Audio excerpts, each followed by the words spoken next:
یہ ایسی نشانیاں ہیں جو اگر ظاہر ہو جائیں تو اس کا مطلب ہے جس شخص کو آپ شدت سے چاہ رہے ہیں، بڑی دیر سے چاہ رہے ہیں، کہ اب آپ کا نصیب بنے گا یا نہیں بنے گا۔ السلام علیکم مائی یوٹیوب فیملی، تو کیسے ہیں آپ سب لوگ؟ میں امید کرتی ہوں آپ سب لوگ خیریت سے ہوں گے، بالکل ٹھیک ہوں گے۔ تو آج میں آپ کے لیے یہ بہت ہی زبردست سا سوال لے کر کے آئی ہوں، کیونکہ بہت سے لوگ ایسی سچویشنز میں گھرے ہوتے ہیں، وہ اس چیز میں دبے چلے جاتے ہیں اور سوچتے رہ جاتے ہیں، ان کو کچھ نظر بھی نہیں آ رہا ہوتا اور ان کو ہوتا ہے پتہ نہیں اب ہمیں کوئی راستہ نظر نہیں آ رہا، ہم کس طرف کو جائیں، اور ان کا وقت آزمائش کا چل رہا ہوتا ہے اور وہ پریشان ہی رہتے ہیں۔ کیونکہ جب آپ کسی کو چاہتے ہو نا تو دل چاہتا ہے کہ بس نا پوری کائنات مل جائے، اس چیز میں لگ جائے، مجھے ملائے، اس چیز سے ملا دے کسی طرح، بس اللہ کے آگے گڑ گڑانا رونا ہم سٹارٹ کر دیتے ہیں۔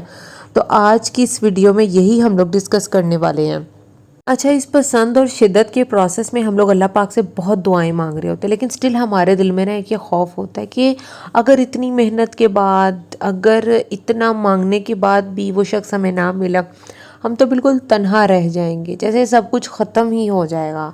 لیکن جبھی بھی آپ اللہ سے مانگنا شروع کرتے ہیں، اللہ سے رجوع کرتا ہے نا ایک بندہ، تو جو اللہ پاک ہے نا وہ اپنے بندے کو اکیلا نہیں چھوڑتا، وہ آپ کو اشارے دکھاتا ہی رہتا ہے، وہ اپنے انسان کو کسی نہ کسی طریقے سے بتاتا رہتا ہے، اس کے راستے دکھانے لگ جاتا ہے۔ لیکن ہم انسان ہوتے ہیں جو ان اشاروں کی طرف دھیان نہیں کرتے۔ جو شخص محبت کے امتحان میں گھرا ہوا ہوتا ہے نا، اس کا دل ایسا ہوتا ہے کہ کہیں محبت سے پھٹ ہی نہ جائے، مطلب محبت اتنی زیادہ ہوتی ہے اور وہ بالکل نہ لٹک رہا ہوتا ہے کہ ملے گا کہ نہیں ملے گا، انتظار میں ہوتا ہے، وہ ہر وقت پریشان رہتا ہے، نہ اس چیز کے بغیر یا اس انسان کے بغیر رہا جاتا ہے، اور وہ مل بھی نہیں رہی ہوتی، وہ ایک تڑپ ہی کچھ اور ہوتی ہے، نہ وہ شخص دل سے نکل رہا ہوتا ہے، وہ نہ ہی مل رہا ہوتا ہے، اور پہلا سوال یہی آتا ہے کہ پتہ نہیں یہ انسان میرے نصیب میں ہے بھی کہ نہیں۔ ایک عجیب ہی آپ اندر ہی اندر اپنی جنگ لڑے ہوتے ہیں۔ اگر نصیب میں نہیں ہے نا تو دعاؤں سے پایا جا سکتا ہے، ٹھیک ہے، اور اس کے لیے بہت سی نشانیاں بھی ملتی ہیں۔ آج آپ لوگوں کے ساتھ شیئر کروں گی جو اللہ پاک نے اپنے قرآن میں بھی غور فرمایا اور جو لوگوں کی زندگیوں میں بھی میں نے دیکھا، تو آج میں آپ کو وہ سب بتانے والی ہوں انشاءاللہ اس ویڈیو میں۔ جب بھی اللہ پاک کسی شخص کو آپ کے نصیب میں لکھتا ہے نا تو آپ کو اس شخص میں بہت زیادہ سکون محسوس ہونے لگتا ہے، بہت زیادہ اٹریکشن ہوتی ہے نا آپ کو اس میں، آپ کو ایک الگ ہی قسم کی طلب ہوگی اس شخص کی، اور دل جو ہے آپ کا اس شخص کی وجہ سے دعاؤں میں لگ جائے گا، ٹھیک ہے۔ اللہ کو راضی کرنے کا دل چاہے گا کہ اللہ پاک کو میں راضی کروں، کسی طرح مجھے یہ شخص مل جائے، ٹھیک ہے۔ آپ اپنے لیے بھی خیر مانگیں گے یقیناً، اور اس شخص کو بھی اپنی دعاؤں میں یاد رکھیں اور اس کے لیے بھی خیر مانگیں گے۔ اب قرآن میں آپ کو بتاتی ہوں کہ اس کی کیفیت کا بھی جو ہے جواب ملتا ہے، یعنی سورہ روم کی آیت نمبر 21 میں نا یہ بہت ہی خوبصورتی سے یہ بیان کیا ہوا ہے، اور اس کی نشانیوں میں سے ہے کہ اس نے تمہارے لیے تمہارے ہی جن سے جوڑے پیدا کیے تاکہ تم ان کی طرف سکون پاؤ، اور اس نے تمہارے درمیان محبت اور رحمت پیدا کر دی۔ بے شک اس نظام تخلیق میں ان لوگوں کے لیے نشانیاں ہیں جو غور و فکر کرتے ہیں۔ اب اکثر لوگوں کا سوال یہی ہوتا ہے کہ ہمیں سکون بھی اسے مانگنے کو میں ملتا ہے، توجہ بھی اسی کی طرف ہے، ہم اسی کو چاہتے ہیں، ہم دعائیں بھی مانگ رہے ہیں، لیکن کوئی راستہ ہی نظر نہیں آتا۔ وہاں اکثر لوگ جو ہے نا کنفیوز ہو جاتے ہیں، پتہ نہیں وہ شخص ہمارے نصیب میں ہے بھی یا نہیں، وہ شخص ہمارا نصیب ہے بھی یا نہیں۔ تو کیا ہوتا ہے کہ اگر ایک شخص آپ کے نصیب میں اللہ پاک نے نہیں لکھنا نا، یا نہیں لکھا ہوا، تو آپ کو اللہ پاک سے نا دعائیں مانگنے بھی اس شخص کے لیے سکون نہیں ملے گا، ٹھیک ہے۔ لیکن اگر آپ کو سکون مل رہا ہے اور آپ یہ کنفیوز ہیں کہ وہ شخص آپ کے نصیب میں ہے بھی یا نہیں، تو یہ بات بالکل آپ جان لیں کہ اگر وہ شخص آپ کے نصیب میں نہیں ہوگا تو اللہ پاک آپ کو کہیں اور مائل کر دے گا، ٹھیک ہے، آپ کے لیے کوئی اور راستہ بنا دے گا۔ لیکن اگر آپ اپنے رب سے سچے دل سے مدد مانگیں گے تو وہ آپ کی مدد ضرور کرے گا۔ لیکن اگر آپ کا دل بھی کہیں اور نہیں لگ رہا اور آپ کو جو ہے آپ اس شخص کو بھی مانگنا چھوڑ دیتے ہیں، لیکن آپ کا پھر راستہ بھی کوئی نہیں بن رہا، اس کا یہی ہے نا کہ جس شخص کو آپ دعاؤں میں مانگ رہے تھے، اگر آپ کو اسی میں سکون ہے تو وہی شخص اللہ پاک نے آپ کے لیے لکھا ہے، ٹھیک ہے۔ لیکن اگر آپ کا اللہ پاک نے کہیں اور بھی رشتہ وغیرہ کروانا ہوا نا تو اللہ پاک آپ کو کسی دوسری طرف لگا دے گا، ٹھیک ہے، وہ کوئی اور رستہ آپ کے لیے بنا دے گا۔ اس کی مثال آپ کو میں حضرت آدم علیہ السلام کی زندگی سے دے سکتی ہوں، ٹھیک ہے، کہ کس طرح سے ان دونوں کو اللہ پاک نے الگ الگ زمین پر اتارا تھا اور درمیان میں کئی سال کا وقفہ آ گیا تو آدم علیہ السلام اما حوا کے لیے بھی تڑپتے تھے۔ وہ یاد کریں جب آدم علیہ السلام کی آنکھ جنت میں کھلی، ہر طرف ان کے ارد گرد جو تھی ہر نعمت تھی، لیکن وہ اداس ہی رہتے تھے۔ ہاں اللہ نے انہیں سمجھانا تھا کہ یہ اداسی کیوں ہے آخر۔ اللہ پاک نے مرد اور عورت کے لیے ایک دوسرے کے لیے ایسی طلب رکھی ہے جس سے وہ سکون حاصل کر سکیں، اور پھر جب اما حوا اور حضرت آدم کو ایک دوسرے کے ساتھ ملایا وہ سکون سے رہنے لگے، اور یہ اس بات کی گواہی دیتا ہے کہ اگر آپ کو ایک شخص میں سکون مل رہا ہے تو وہ آپ کا نصیب بن جاتا ہے۔ یہ بات بھی ٹھیک ہے، جب آپ اللہ کے راستے پہ چلتے ہو، اللہ سے مانگتے ہو، تو اللہ پاک آپ کو کٹھن آزمائشوں میں ڈال دیتا ہے۔ اللہ پاک نے حضرت آدم کے بھی بہت سے امتحانات لیے اور پھر انہیں تحفے میں جنت اور اما حوا عطا کی تھی، اور پھر اللہ پاک نے کچھ وجوہات کی بنا پر ان سے وہ دونوں نعمتیں چھین لی تھیں، ٹھیک ہے۔ یہاں پر اس بات کا بھی اندازہ لگایا جا سکتا ہے کہ جب اللہ پاک آپ کی جو ہے گناہوں سے بہت زیادہ ہو جاتے ہیں اور اللہ پاک جو ہے وہ اپنے چھین لیتا ہے آپ سے، اپنی نعمتیں بھی چھین لیتا ہے، لیکن جب آپ دوبارہ سے استغفار پڑھتے ہیں اور اس پروردگار سے معافی مانگتے ہیں نا تو اللہ پاک اتنا رحیم ہے کہ وہ آپ کو جو چیز آپ مانگتے ہیں وہ واپس آپ کو لٹا دیتا ہے۔ یہاں پر ایک اور بات کرنی تھی کہ جب دو لوگ ایک دوسرے سے بہت زیادہ پیار کرتے ہیں تو کیا ہوتا ہے کہ سم ٹائمز ایک جو ہوتا ہے وہ پیچھے ہٹ جاتا ہے، لیکن جو دوسرا ہوتا ہے نا کہ اس کے دل میں بہت زیادہ طلب ہوتی ہے، وہ اللہ پاک سے دعائیں کرنا شروع کر دیتا ہے، تہجد میں مانگنا شروع کر دیتا ہے۔ ضروری نہیں ہے کہ دونوں ہی مانگیں گے تو ہی اللہ قبول کرے گا۔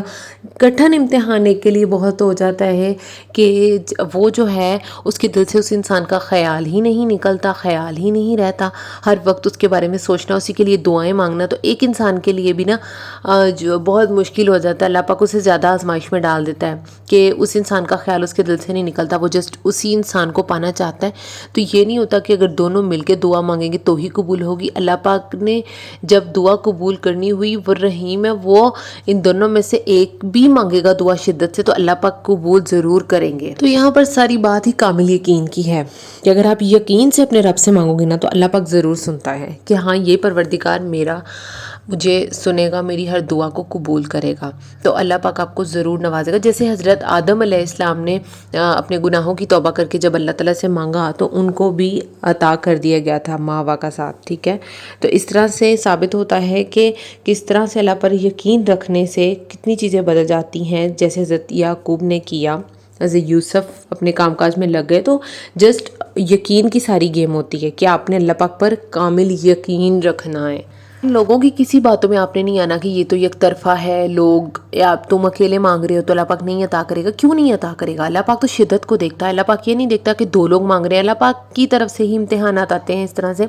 اور اللہ پاک ہی انسان کو امتحانات سے بھی نکالتا ہے۔ تو آپ نے بالکل اس طرح کی ٹینشن نہیں لینی۔ اگر آپ خود چاہتے ہیں مانگنا تو آپ خود اکیلے مانگے بیٹھ کے گڑ گڑائیے، اللہ پاک ضرور آپ کو نوازے گا۔ یہ سارا صبر اور یہ ہر چیز پوری ہو جاتی ہے تو اللہ پاک پھر خود اپنے بندوں کے ملنے کا انتظام کرتے ہیں، جس طرح سے حضرت آدم علیہ السلام اور اما حوا کو عرفات کے موقع پر ملایا، حضرت یوسف اور یعقوب علیہ السلام کو خود انہوں نے ملانے کے لیے اسباب تیار کیے تھے۔ ابراہیم اور بی بی ہاجرہ کو بھی دوبارہ ملانے کے انتظامات کیے گئے۔ یہ سب اللہ ہی کر سکتا تھا، وہ ناممکن کو ممکن کرنے والا ہے، وہ ہر شے پہ قادر ہے۔ کیا اللہ پاک نے انہیں پہلے خبر دے دی تھی کہ اللہ پاک ان کو اس طرح سے ملائیں گے؟ نہیں، بالکل بھی نہیں۔ اللہ پاک جب دو لوگوں کو ملانا چاہتا ہے ان کی زندگیوں میں بہت زیادہ مشکلات آتی ہیں کہ کہیں میرا بندہ میرے سے مانگنے میں پیچھے تو نہیں ہٹ جائے گا۔ اللہ پاک ٹیسٹ کرتا ہے اپنے انسان کو، ٹھیک ہے، وہ امتحان ایسے میں ڈالتا ہے کہ جسٹ وہ یہ چیک کرنا چاہتا ہے کہ اس انسان کا یقین کتنا پکا ہے، یہ صبر کہاں تک کر سکتا ہے، اور اس کے بعد جب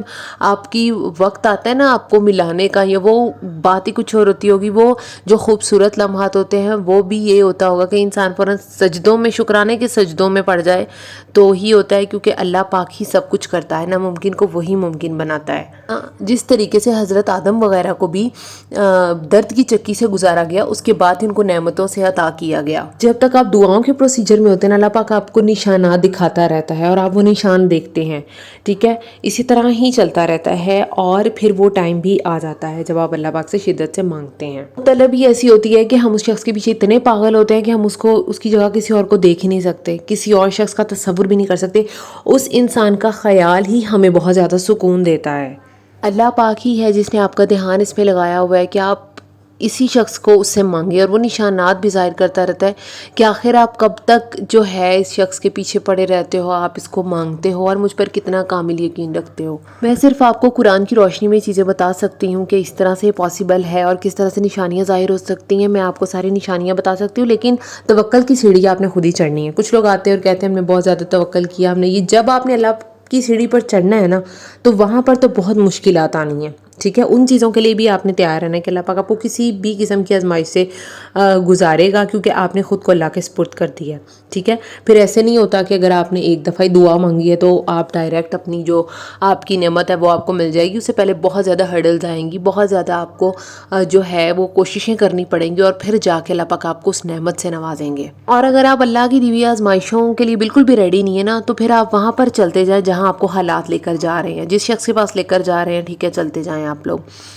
تو اس کے لیے بہت زیادہ یہ ہے بات مائنڈ میں رکھنے والی ہے کہ اگر آپ نے اللہ پہ چھوڑ دینا ہے نا، اللہ کے حوالے کرنا ہے، تو وہ ساری آزمائشوں سے آپ نے خود لڑنا ہے. وہ کوئی نہیں آئے گا آپ سے لڑنے کے لیے، آپ کی آزمائشوں سے آپ نے خود ہی لڑنا ہے. اللہ پاک نے یہ ضرور کہا ہے کہ میں عطا کروں گا، لیکن اللہ پاک نے یہ نہیں کہا تمہارے مانگنے پہ فوراً ہی میں تمہیں عطا کر دوں گا. اللہ اپنے مقررہ وقت پر تمہیں عطا کرے گا، اس سے پہلے وہ تمہیں ٹیسٹ کرے گا، جس طرح اس نے تمہارے سے پہلے لوگوں کو ٹیسٹ کیا. ٹھیک ہے نا، حضرت آدم اور بہت سے نبیوں کو ہر کسی پہ آزمائشیں آئیں، اور اللہ پاک اپنے پہ توکل بھی تو ٹیسٹ کرتا ہے نا کہ میں آزمائش میں اس بندے کو ڈال رہا ہوں، یہ بندہ میرا کتنا کر رہا ہے، کتنا میرے سے یہ میرے پہ یقین رکھ رہا ہے. اگر میں اس کی نہیں ابھی مانگ رہا تو کیا یہ میرے سے مانگتا رہے گا یا یہ مانگنا چھوڑ رہا ہے. یہاں پر میں آپ کو ایکسپیرینس ایک کامل یقین کا شیئر کرنے والی ہوں کہ ایک لڑکا لڑکی بہت پیار کرتے تھے، لڑکی کی کہیں اور شادی ہونے والی تھی. انہوں نے نکاح تک دعا کرنا نہیں چھوڑی اور اللہ سے مانگنا نہیں چھوڑا، اور اس شخص نے اس لڑکی کو اپنے نصیب میں لکھا. اس لڑکی کی شادی کینسل ہو گئی اور ان دونوں کی آپس میں شادی ہو گئی. تو ساری گیم ہی اللہ پر یقین کی ہے. تھوڑی سی بھی ویڈیو اچھی لگی ہے شیئر کیجیے گا، کامنٹ کیجیے گا، چینل کو سبسکرائب کر لیں. اللہ حافظ.